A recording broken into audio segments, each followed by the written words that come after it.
Fue en una mañana de abril cuando mi mundo se desmoronó con una simple frase. El rocío aún humedecía las rosas que había plantado 40 años atrás, y mis manos, ahora cubiertas de manchas y venas azules prominentes, temblaban ligeramente mientras arrancaba las malas hierbas. A mis 78 años, el jardín seguía siendo mi refugio, el único lugar donde sentía que todavía tenía control sobre algo. Doña Carmen, la voz de Luisa, mi vecina de toda la vida, me sobresaltó. Estaba apoyada en la verja que separaba nuestras casas, con una expresión que oscilaba entre la compasión y el nerviosismo.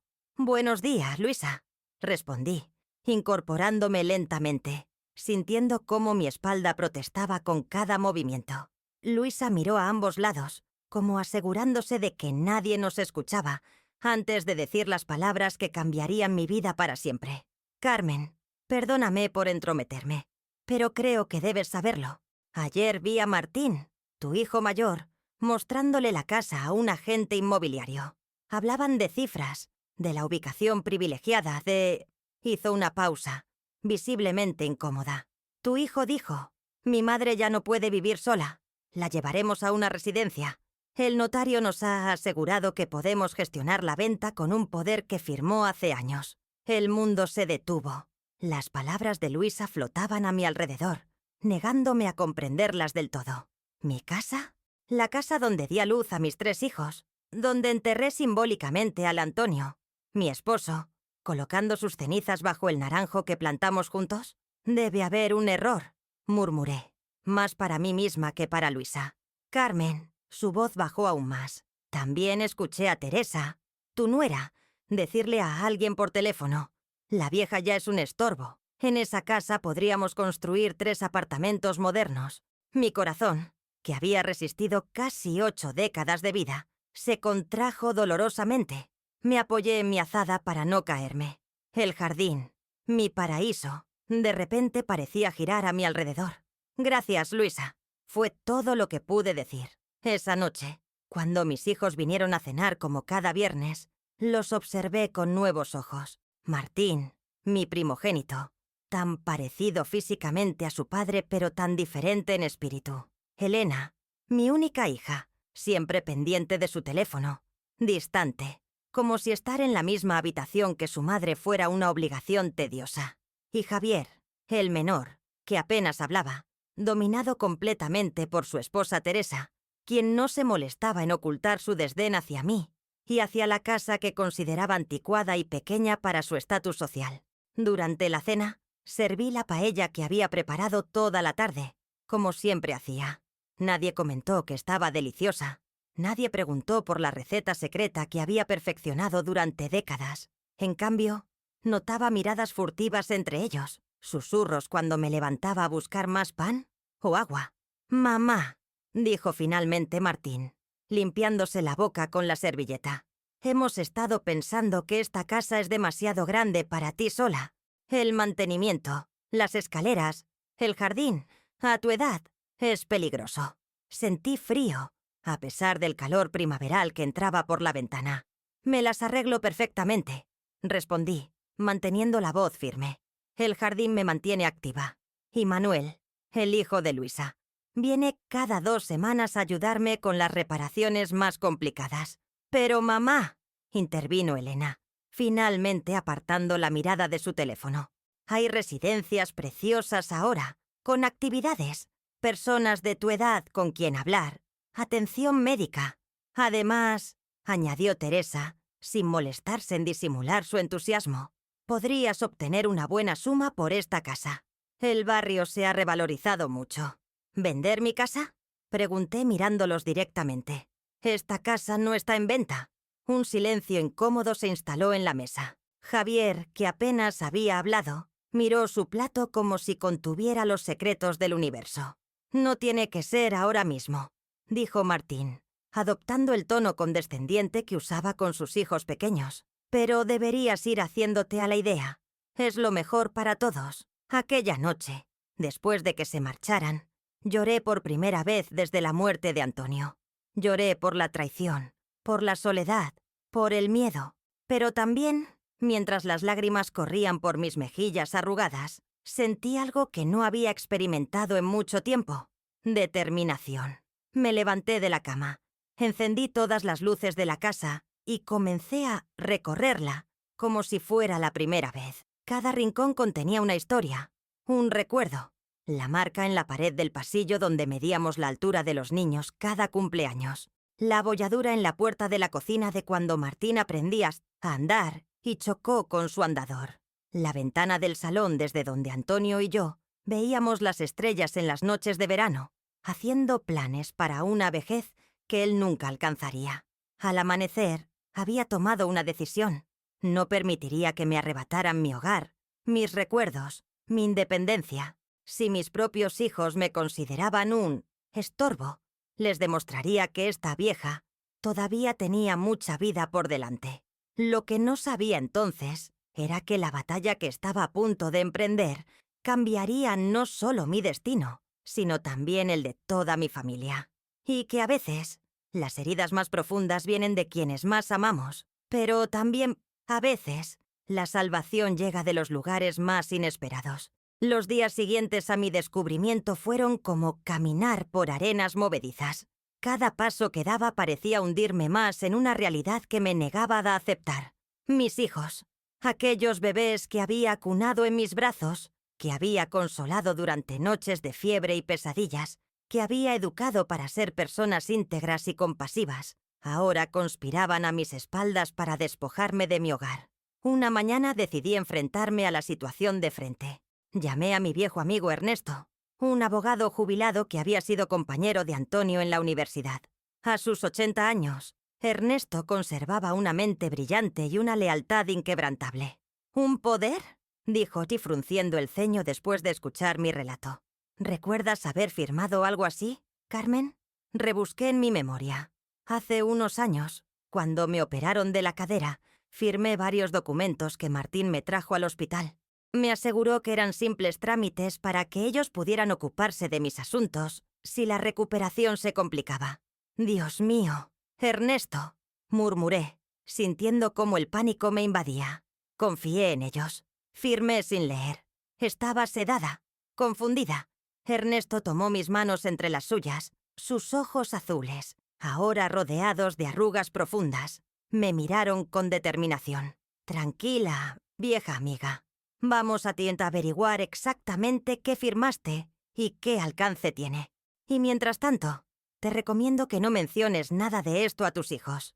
Observa, escucha, pero no reveles tus intenciones». Siguiendo su consejo, me convertí en una espía en mi propia casa.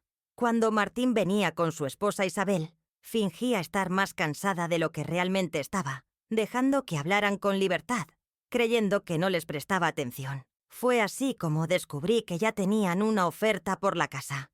Un constructor quería derribarla para edificar un pequeño bloque de apartamentos de lujo.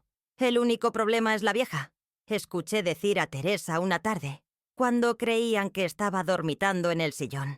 «Se aferra a esta casa como si fuera su vida». «Es que es su vida», respondió Javier, y por un momento sentí una chispa de esperanza, hasta que añadió: «Por eso mismo debemos insistir en que la residencia es lo mejor. Allí estará cuidada, y nosotros podremos seguir adelante.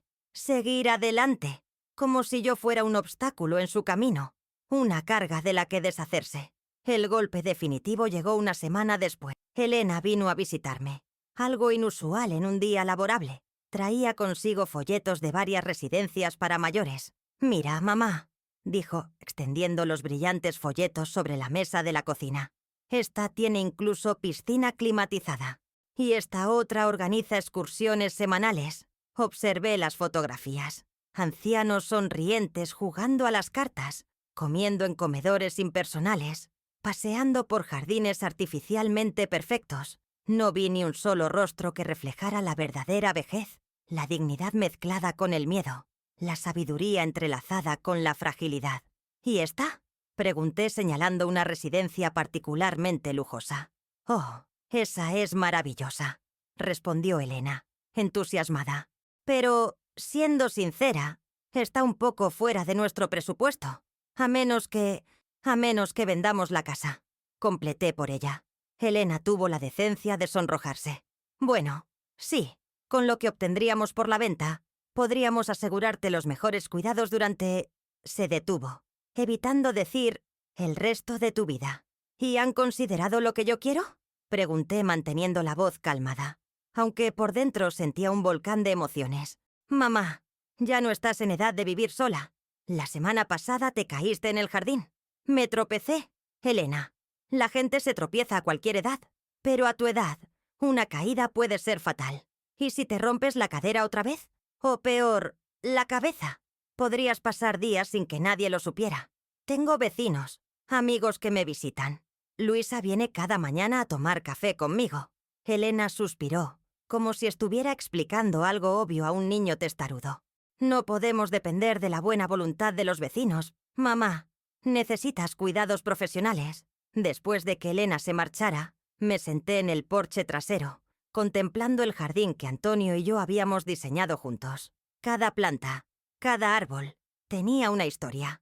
El cerezo que plantamos cuando nació Martín. El rosal que mi madre me regaló cuando me casé. El pequeño estanque que Antonio construyó para nuestro aniversario de plata. Fue entonces cuando tomé una decisión que cambiaría el curso de los acontecimientos. Si mis hijos querían jugar sucio, yo también podía hacerlo. No era solo por la casa. Era por mi dignidad, por mi autonomía, por el derecho a decidir cómo quería vivir mis últimos años. Al día siguiente visité a Ernesto nuevamente. Después de contarle mis descubrimientos, le pedí que redactara un nuevo testamento. Quiero desheredar a mis hijos, dije, las palabras quemándome la garganta. Ernesto me miró con sorpresa, pero sin juzgarme. Carmen, esa es una decisión muy drástica. ¿Estás segura? No, no lo estoy, admití, pero necesito protegerme. Quiero que incluyas una cláusula específica. Si intentan vender esta casa mientras yo viva, o si me internan en una residencia contra mi voluntad, perderán todo derecho sobre mi herencia. ¿Y a quién dejarías tus bienes en ese caso? Pensé en las personas que realmente se habían preocupado por mí desde la muerte de Antonio. Luisa, mi fiel vecina. Manuel, su hijo, que siempre encontraba tiempo para ayudarme con las reparaciones de la casa. La pequeña asociación de vecinos que habíamos formado para proteger el barrio de la especulación inmobiliaria. A personas que realmente se preocupan por los demás, no por el valor de un terreno, respondí. Mientras Ernesto redactaba el documento, me di cuenta de que estaba declarando una guerra silenciosa a mis propios hijos. La idea me destrozaba, pero no veía otra salida. Si querían tratarme como a una extraña, como a un obstáculo, entonces yo respondería protegiéndome como lo haría ante cualquier amenaza. Lo que no podía imaginar entonces era que esta batalla legal sería solo el comienzo de una transformación mucho más profunda, tanto en mí como en mi familia, y que a veces, cuando todo parece perdido, la vida nos sorprende con aliados inesperados y segundas oportunidades que nunca creímos posibles. La tensión en mi hogar creció como una planta venenosa, extendiendo sus raíces bajo la aparente normalidad de nuestras interacciones. Mis hijos seguían visitándome, traían a mis nietos, esos pequeños seres que me miraban con ojos limpios, ajenos al drama que se desarrollaba a su alrededor, y hablaban del clima, de política, de trivialidades, pero sus miradas escondían impaciencia. Sus gestos delataban una prisa por resolver mi situación. Una tarde, mientras regaba las plantas del porche delantero, vi un coche desconocido estacionarse frente a mi casa. De él bajó un hombre trajeado, con un maletín que gritaba «negocios». Lo observé caminar hacia mi puerta con la confianza de quien sabe exactamente lo que busca. «Buenas tardes», me saludó con una sonrisa practicada. «Soy Raúl Mendoza, de Inmobiliaria Nuevo Horizonte. Tengo una cita con Martín Salgado». Mi corazón dio un vuelco, así que ahora ni siquiera se molestaban en ocultarlo. «Mi hijo no vive aquí», respondí, enderezándome todo lo que mi espalda me permitía. «Y esta casa no está en venta». El hombre pareció desconcertado. Consultó su agenda electrónica. «Debe haber un malentendido. El señor Salgado me citó aquí, en calle de los Olmos 43, para valorar la propiedad. No hay ningún malentendido», dije, sintiendo cómo la indignación me daba fuerzas. «Mi hijo no tiene autoridad para vender esta casa. Es mía, solo mía, y pienso morir en ella. Justo en ese momento, el coche de Martín apareció doblando la esquina. Al vernos conversando, su rostro palideció. Estacionó bruscamente y se acercó con pasos apresurados. «Mamá, ¿qué haces?», preguntó como si fuera yo quien estuviera haciendo algo inapropiado. «Eso debería preguntarte yo a ti», respondí, mirándolo directamente a los ojos. «¿Por qué has citado a un agente inmobiliario en mi casa sin mi consentimiento?». Martín miró a la gente, luego a mí, y finalmente decidió jugar la carta de la condescendencia. «Mamá, solo estamos explorando opciones. Nada definitivo. Por favor, entremos y hablemos esto en privado». «No hay nada que hablar en privado», dije, alzando la voz lo suficiente para que los vecinos curiosos que ya asomaban por sus ventanas pudieran oírme. «No voy a vender mi casa. No voy a irme a ninguna residencia.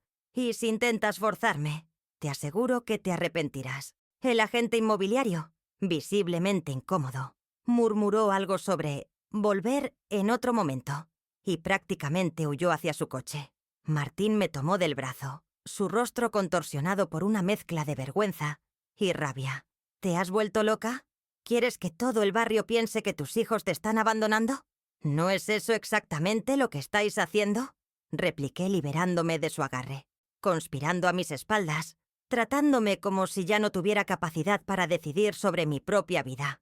«Esto no es una conspiración, mamá. Es preocupación. Te estás haciendo mayor. La casa es demasiado grande. El mantenimiento demasiado costoso. Ahórrate las excusas», lo interrumpí. «He hablado con Ernesto.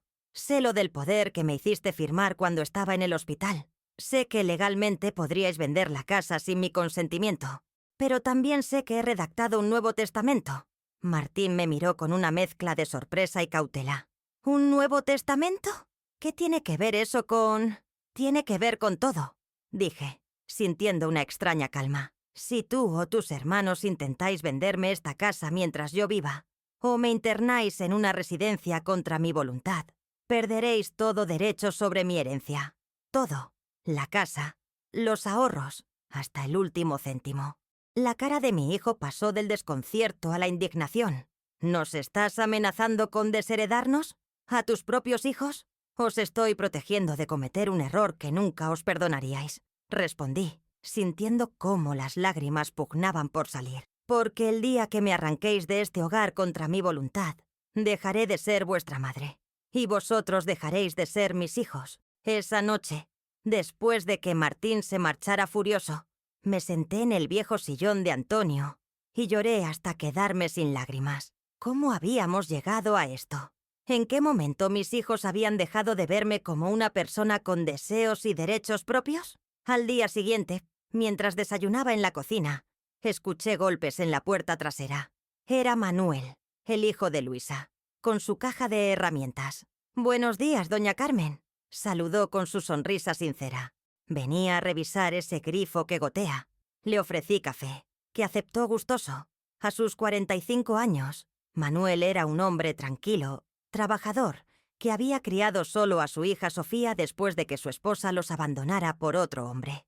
Nunca se quejaba. Siempre tenía tiempo para ayudar a los vecinos, especialmente a los mayores como yo. Mientras reparaba el grifo, me contó que Sofía, ahora de 16 años, estaba teniendo problemas en la escuela.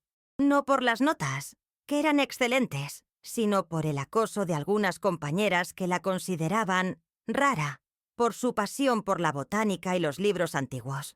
«Me recuerda a ti, doña Carmen», dijo, ajustando una tuerca.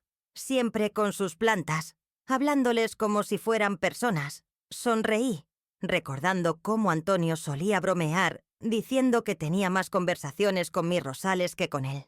«Tráela algún día», sugerí. «Podría enseñarle algunos trucos para el jardín». Manuel me miró con una expresión que no supe interpretar. «Eso sería maravilloso. Desde que su madre se fue, le cuesta confiar en las mujeres. Pero a usted siempre la ha admirado, desde pequeña».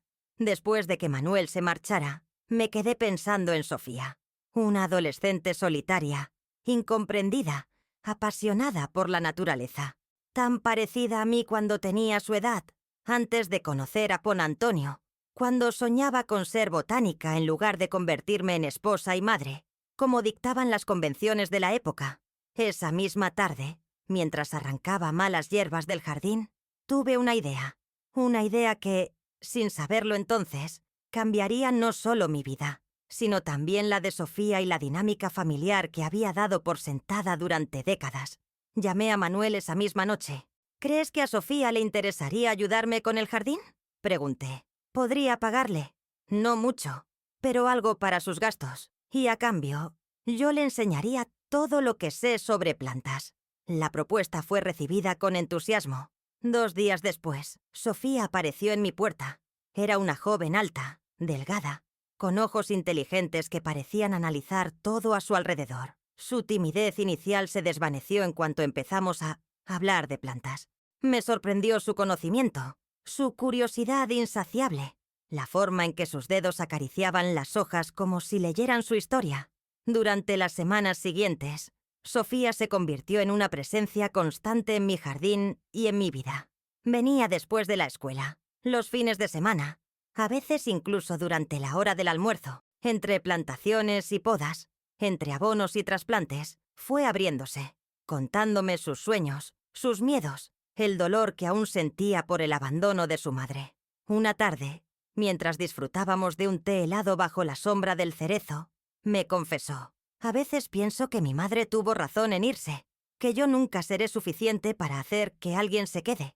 La miré, viendo en sus ojos la misma inseguridad que tantas veces había visto en los míos cuando era joven. Sofía, dije, tomando sus manos entre las mías, las personas no se van porque tú no seas suficiente. Se van porque ellas no son capaces de ver lo extraordinaria que eres. Esa noche, cuando Sofía se marchó, me di cuenta de que algo había cambiado en mí.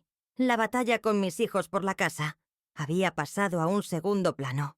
Ahora tenía un propósito nuevo, una razón para levantarme cada mañana con energía renovada.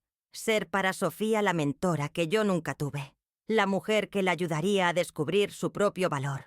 Lo que no podía imaginar era que esta conexión con Sofía terminaría siendo mi salvación, y que a través de ella encontraría una forma inesperada de reconciliarme no solo con mi familia, sino también con partes de mí misma que había abandonado décadas atrás. El verano llegó con su calor abrasador, convirtiendo las mañanas en el jardín en un desafío. Sofía y yo adaptamos nuestra rutina, trabajando al amanecer y al atardecer, pasando las horas más calurosas en la frescura de la casa. Entre libros de botánica y conversaciones que saltaban de las plantas a la filosofía, de los recuerdos a los sueños. Un día, mientras revisábamos un viejo álbum de fotografías en el salón, Sofía se detuvo en una imagen descolorida.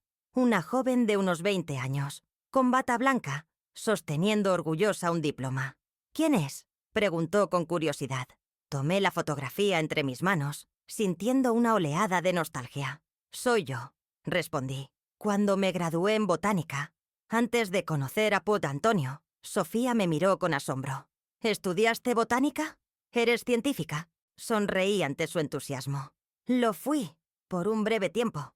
Trabajé en el jardín botánico durante 3 años, investigando plantas medicinales. Luego conocí a ti, Antonio. Nos casamos. Llegaron los niños. ¿Y abandonaste tu carrera?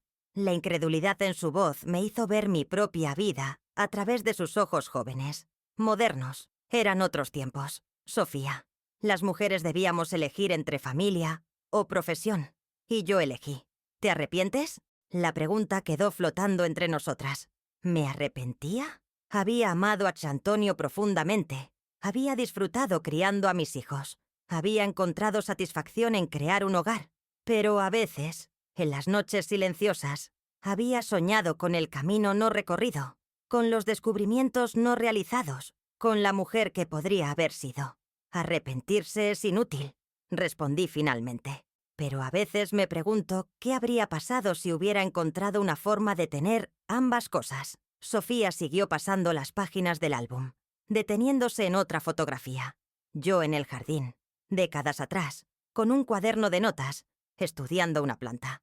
Nunca dejaste de ser científica, dijo. Solo cambiaste el laboratorio por este jardín. Sus palabras me conmovieron profundamente.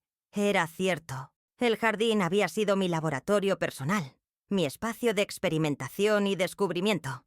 Antonio lo había entendido, apoyándome, construyendo invernaderos caseros para mis experimentos con injertos, trayendo semillas raras de sus viajes de negocios. ¿Sabes?, continuó Sofía, con esa mezcla de timidez y determinación tan suya. Estoy pensando en estudiar biología o botánica cuando termine el instituto. Como tú, sentí una emoción indescriptible, como si un hilo invisible conectara nuestras vidas a través del tiempo. Serías una científica extraordinaria, dije, y lo creía de verdad.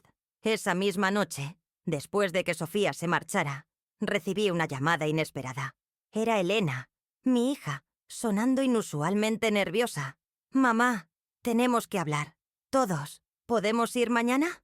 Algo en su tono me alertó. Después de la confrontación con Martín, mis hijos habían mantenido cierta distancia, limitando sus visitas a lo estrictamente necesario. Esta repentina necesidad de hablar solo podía significar que habían ideado una nueva estrategia. Al día siguiente, mis 3 hijos llegaron puntuales, sin sus respectivas parejas, lo que ya era inusual. Se sentaron en el salón, incómodos, intercambiando miradas como si ninguno quisiera comenzar. Finalmente, Martín tomó la palabra. «Mamá, hemos estado hablando entre nosotros, sobre la casa, sobre tu situación». «Mi situación está perfectamente bien», interrumpí. «Por favor, escúchanos», intervino Elena. «Entendemos que no quieres irte a una residencia. Lo respetamos. Pero esta casa sigue siendo demasiado grande para ti sola.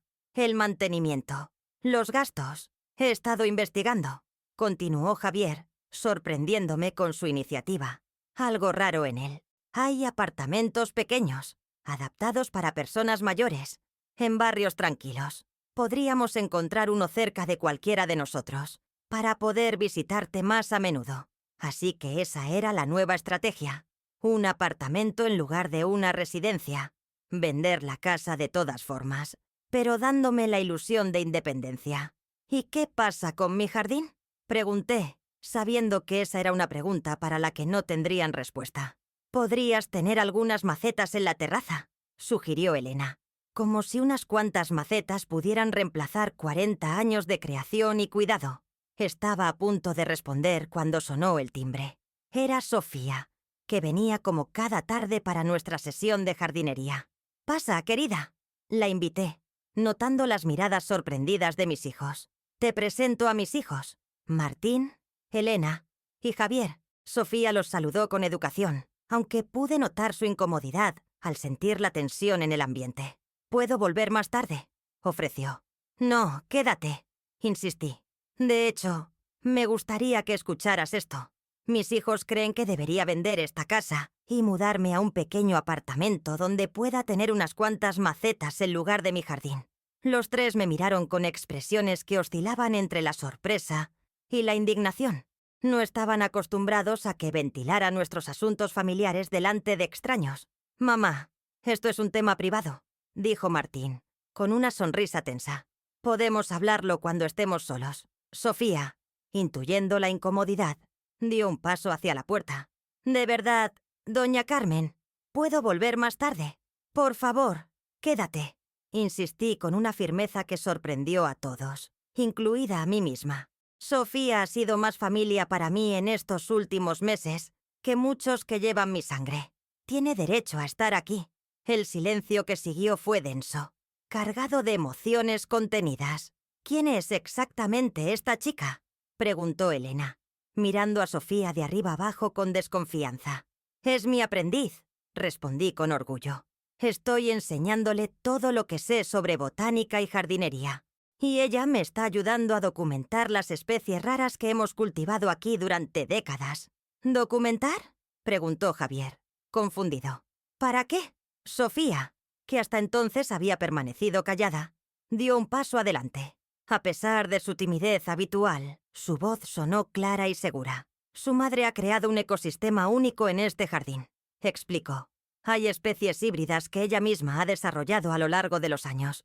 Estamos catalogándolas, fotografiándolas, registrando sus propiedades. Es un trabajo científico importante, Mis hijos intercambiaron miradas de incredulidad. Para ellos, mi jardín nunca había sido más que un hobby, un pasatiempo de anciana. ¿Científico?, repitió Martín con un tono ligeramente burlón. Mamá fue ama de casa toda su vida. Antes fui botánica, dije, sintiendo cómo una antigua herida se abría. Trabajé en el jardín botánico, investigando plantas medicinales. Tengo un título universitario que, por cierto, ninguno de vosotros ha visto jamás porque nunca os ha interesado esa parte de mi vida. Vi la sorpresa en sus rostros y me di cuenta de cuán poco me conocían realmente. Para ellos, yo era simplemente mamá, un rol unidimensional que habían dado por sentado. Pero nunca hablaste de eso, murmuró Elena. Nunca preguntasteis, respondí simplemente. Sofía, sintiendo que debía apoyarme, añadió. Doña Carmen me ha enseñado más en estos meses que todos mis profesores de ciencias juntos. Su conocimiento es extraordinario. De hecho, dudó un momento. Luego continuó. De hecho, hemos estado en contacto con el jardín botánico. Están interesados en algunas de las variedades que ha desarrollado. Esta revelación provocó una reacción inmediata en mis hijos. La desconfianza inicial hacia Sofía se transformó en atención absoluta. ¿El jardín botánico?, preguntó Martín, repentinamente interesado. ¿Qué tipo de interés? Sofía me miró, como pidiendo permiso para continuar. Asentí levemente. El director actual es un antiguo colega de doña Carmen, explicó. Cuando le mostré algunas fotografías de las plantas híbridas, quedó impresionado. Quieren documentar su trabajo, posiblemente nombrar algunas especies en su honor. Incluso han hablado de convertir este jardín en un anexo del botánico, un espacio educativo para estudiantes y visitantes. Lo que Sofía no mencionó fue que esta idea había surgido apenas una semana atrás, cuando ella, por iniciativa propia, había contactado con el jardín botánico. Mi antiguo colega, Ricardo, ahora director, había quedado genuinamente sorprendido al descubrir que yo seguía experimentando con hibridaciones. Nuestra conversación telefónica, después de casi 50 años sin contacto, había sido emocionante y nostálgica. Observé cómo las expresiones de mis hijos cambiaban a medida que procesaban esta información. Ya no estaban frente a una laciana testaruda aferrándose a su casa por sentimentalismo. Estaban ante una científica cuyo trabajo tenía valor reconocido, cuya propiedad podría convertirse en un legado cultural, en lugar de unos simples metros cuadrados para especular. «Esto es inesperado», dijo finalmente Martín, recomponiéndose. «¿Por qué no nos habías contado nada de esto, mamá? Porque hasta hace poco, yo misma no sabía que mi trabajo podía tener algún valor para otros», respondí con sinceridad. «Ha sido Sofía quien me ha ayudado a verlo con nuevos ojos». El resto de la tarde transcurrió en una conversación tensa pero más respetuosa. Mis hijos, desconcertados por este nuevo escenario, se marcharon antes de lo habitual, prometiendo pensar en todo esto. «Vamos a hablar más adelante». Cuando nos quedamos solas, Sofía me abrazó impulsivamente. «Lo siento si me entrometí demasiado», dijo. Pero no soportaba ver cómo querían quitarle todo esto. Le devolví el abrazo, sintiendo una gratitud inmensa. «No te disculpes. Has hecho por mí más de lo que imaginas». Esa noche, mientras regaba las plantas del invernadero, reflexioné sobre el giro inesperado que había dado mi vida. La amenaza de perder mi hogar había desencadenado una serie de eventos que me estaban reconectando con partes de mí misma que creía perdidas. La científica, la mentora, la mujer independiente que tomaba sus propias decisiones. Lo que no podía prever era que esta reconexión con mi verdadera esencia terminaría provocando una transformación profunda no solo en mí, sino también en mis hijos, especialmente en uno de ellos, de quien menos lo esperaba. Los días siguientes a la confrontación con mis hijos transcurrieron en un extraño limbo. No hubo más visitas, ni llamadas insistentes sobre residencias o apartamentos. El silencio de su parte era tanto un alivio como una nueva forma de preocupación. ¿Estarían tramando otra estrategia? ¿Habrían decidido actuar legalmente usando el poder que Martín me había hecho firmar? Mientras tanto, mi colaboración con Sofía y el Jardín Botánico avanzaba a pasos agigantados. Ricardo, mi antiguo colega y ahora director, Vino personalmente a visitar mi jardín. A sus 70 años, conservaba la misma pasión por la botánica que le había conocido en nuestra juventud. Recorrió cada rincón con asombro, tomando notas, fotografiando, maravillándose ante las variedades híbridas que había desarrollado durante décadas de paciente experimentación. «Carmen, esto es extraordinario», dijo, observando una orquídea particularmente rara que había logrado adaptar al clima local. «Has continuado tu investigación todos estos años, en silencio, sin reconocimiento. ¿Por qué nunca contactaste con nosotros?» «Supongo que con el tiempo me convencí de que lo que hacía era solo un pasatiempo», respondí, sintiendo una mezcla de orgullo y melancolía.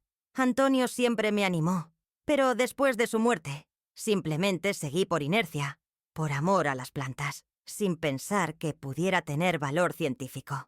Ricardo tomó mis manos entre las suyas, un gesto que me transportó décadas atrás, cuando éramos jóvenes investigadores compartiendo descubrimientos. «Tiene un valor incalculable», afirmó. «Quiero proponer que este jardín se convierta en un anexo del botánico, un espacio de conservación e investigación. Podría seguir viviendo aquí, por supuesto, pero con el respaldo institucional para preservar tu trabajo». La propuesta me dejó sin palabras. Era más de lo que jamás hubiera imaginado. Mi hogar protegido, mi trabajo reconocido, mi legado asegurado. «¿Es eso posible?», pregunté, temiendo que fuera demasiado bueno para ser verdad. «Hay precedentes», aseguró. «Jardines privados de valor científico que han sido incorporados al patrimonio botánico nacional. Llevará tiempo, papeleo, pero creo firmemente que lo conseguiremos». Esa tarde, después de que Ricardo se marchara, Sofía y yo celebramos con un té helado bajo el cerezo. Su entusiasmo era contagioso. Sus ojos brillaban mientras hablaba de todas las posibilidades que se abrían. Estudiantes visitando el jardín, investigaciones publicadas, quizás incluso una beca con mi nombre para jóvenes botánicos. «Todo esto es gracias a ti», le dije, emocionada. «Tú viste valor en lo que yo hacía cuando ni yo misma lo veía». Sofía negó con la cabeza, sonrojándose. «Yo solo vi lo evidente. Usted es quien ha creado todo esto, año tras año, con paciencia y sabiduría». Estábamos inmersos en esa conversación cuando escuchamos el timbre de la puerta. Para mi sorpresa, era Javier, mi hijo menor, solo, algo inusual en él. «Mamá», saludó visiblemente nervioso. «¿Podemos hablar?». Sofía se levantó inmediatamente, dispuesta a dejarnos solos, pero la detuve. «Puedes hablar delante de Sofía», dije a Javier. «No tengo secretos para ella». Mi hijo dudó, pero finalmente asintió y se sentó con nosotros bajo el cerezo. Durante unos minutos, permaneció en silencio, como buscando las palabras adecuadas. «He estado pensando mucho desde la última vez que estuvimos aquí», comenzó finalmente. «Sobre ti, sobre esta casa, sobre muchas cosas. Esperé, dándole tiempo. Nunca supe que habías sido científica», continuó. «Nunca me contaste esa parte de tu vida. Nunca preguntaste». Respondí simplemente. «Es cierto», admitió bajando la mirada. «Siempre te vi como mamá, solo mamá, la que cocinaba, cuidaba, esperaba. Nunca como una persona con sueños propios, con una vida anterior a nosotros». Su honestidad me conmovió. De mis 3 hijos, Javier siempre había sido el más sensible, aunque su tendencia a dejarse llevar por su esposa Teresa y sus hermanos mayores a menudo oscurecía esa sensibilidad. «No fuiste tú quien propuso vender la casa, ¿verdad?», pregunté intuyendo la respuesta. Javier negó con la cabeza. «Fue idea de Martín, principalmente, y Teresa lo apoyó enseguida». Elena dudaba.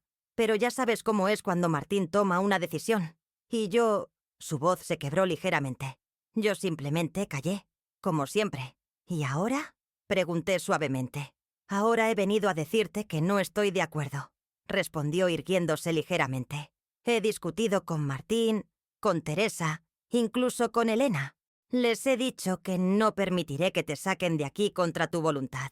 Me quedé sin palabras. Javier, mi hijo silencioso, el que siempre cedía, estaba plantando cara a sus hermanos por mí.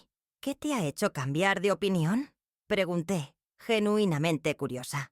Javier miró alrededor, contemplando el jardín con nuevos ojos. Cuando vine la última vez y escuché sobre tu trabajo, sobre tu pasado como científica, algo hizo clic en mi cabeza. Recordé cosas que había olvidado. Cómo me enseñabas los nombres de las plantas cuando era pequeño. Cómo me explicabas los procesos de polinización. Cómo me dejabas ayudarte con los injertos. Eras una maestra, no solo una madre. Y yo lo había olvidado. Sus palabras me llegaron al corazón. De mis 3 hijos, Javier había sido el que más interés había mostrado en el jardín durante su infancia, siguiéndome como una sombra, absorbiendo conocimientos con la misma pasión que ahora veía en Sofía. También recordé algo más. Continuó con voz más baja. Cuando era adolescente y me sentía perdido, inseguro, diferentes a los demás chicos, tú nunca me juzgaste. Me dejabas pasar horas aquí, entre las plantas, encontrando mi propio espacio. Este jardín fue mi refugio también. No pude contener las lágrimas. Recordaba perfectamente esa época difícil para Javier, su lucha por encajar, su sensibilidad que los otros niños percibían como debilidad. El jardín había sido su santuario, igual que lo era ahora para Sofía. Por eso no puedo permitir que te lo quiten, concluyó con firmeza.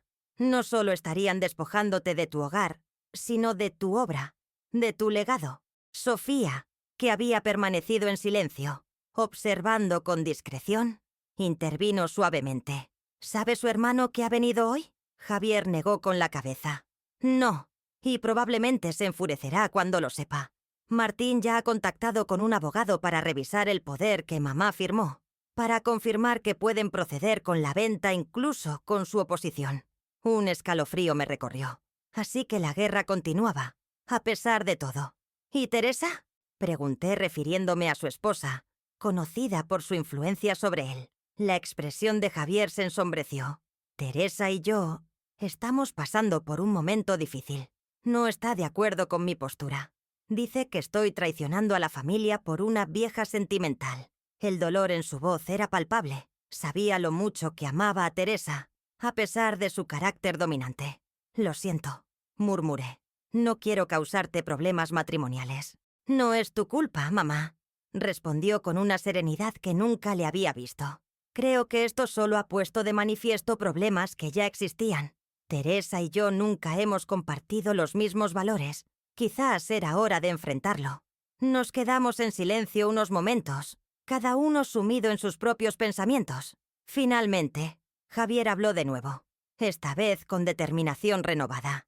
He estado investigando por mi cuenta. Si el Jardín Botánico declarara este espacio como área de interés científico, sería mucho más difícil para Martín proceder con la venta, incluso con el poder legal. Ricardo está trabajando en eso, intervino Sofía. Pero los trámites burocráticos llevan tiempo. Tiempo que quizás no tengamos, añadió Javier. Martín quiere actuar rápido. El constructor que está interesado tiene un plazo limitado para iniciar el proyecto. La tensión del momento fue interrumpida por el sonido de mi teléfono. Era Ernesto, mi viejo amigo abogado. Su voz sonaba agitada. Carmen, tenemos un problema. Acabo de recibir una llamada de un colega. Tu hijo Martín ha presentado una solicitud judicial para que se te declare incapacitada para tomar decisiones financieras importantes, alegando principio de demencia. El mundo pareció detenerse a mi alrededor. ¿Demencia? ¿Mi propio hijo estaba dispuesto a declararme mentalmente incompetente para conseguir su objetivo?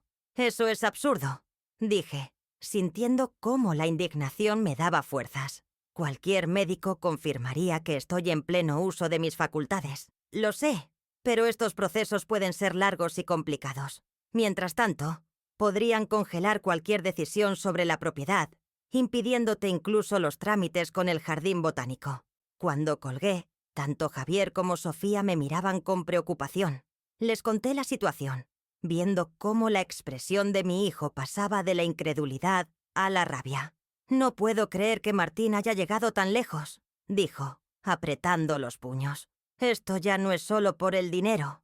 Es cruel. ¿Qué podemos hacer?, preguntó Sofía, su joven rostro contraído por la preocupación. Javier se levantó, repentinamente decidido. Voy a charlar con él, cara a cara. Esto tiene que parar. No, dije, tomando su mano. No quiero que esta situación divida más a la familia. Debe haber otra solución. Fue entonces cuando Sofía, que había estado reflexionando en silencio, intervino con una idea que cambiaría el curso de los acontecimientos. «¿Y si aceleramos el proceso con el jardín botánico?», propuso. Ricardo me comentó que hay una comisión de patrimonio científico que se reúne mensualmente. Si presentamos un expediente completo sobre el valor botánico de este jardín, con apoyo de expertos reconocidos, quizás podríamos conseguir una protección temporal mientras se tramita la declaración definitiva. Javier asintió, entusiasmado. Eso podría funcionar, y yo podría ayudar. Conozco a Tari y algunos periodistas que estarían interesados en la historia. Una botánica pionera cuyo trabajo ha permanecido oculto durante décadas, ahora amenazado por la especulación inmobiliaria. La presión mediática podría ralentizar las acciones legales de Martín. Por primera vez en semanas, sentí que recuperaba el control de la situación. Ya no era una anciana indefensa a merced de las decisiones de sus hijos. Era Carmen Salgado, botánica, creadora, mujer que había construido algo valioso con sus propias manos y que no permitiría que nadie se lo arrebatara. Las semanas siguientes fueron una vorágine de actividad.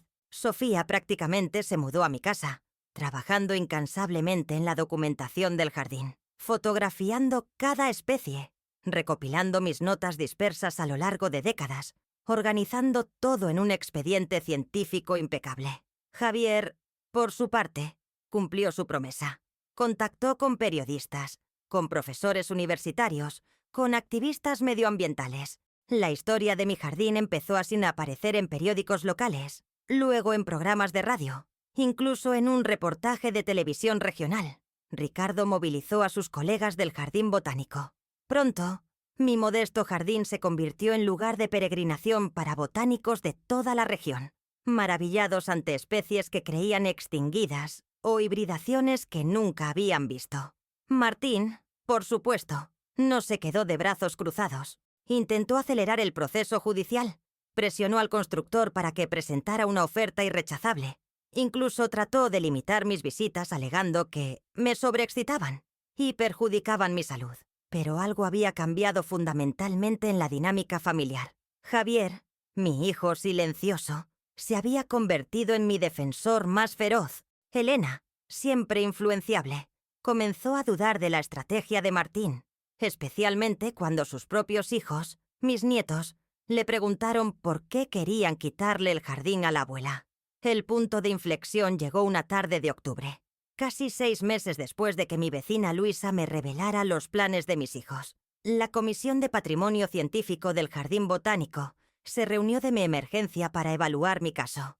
Presentamos toda la documentación, testimonios de expertos, incluso muestras de algunas de mis creaciones botánicas más notables. Mientras esperábamos la decisión en el porche de mi casa, rodeados de las plantas que tanto había amado, escuchamos un coche detenerse frente a la entrada. Era Martín, solo, con una expresión que no supe interpretar. Javier se tensó inmediatamente, colocándose protectoramente a mi lado. Sofía, que había desarrollado un instinto casi filial hacia mí, hizo lo mismo. «Tranquilos», dije, levantándome para recibir a mi hijo mayor. «Hablemos civilizadamente».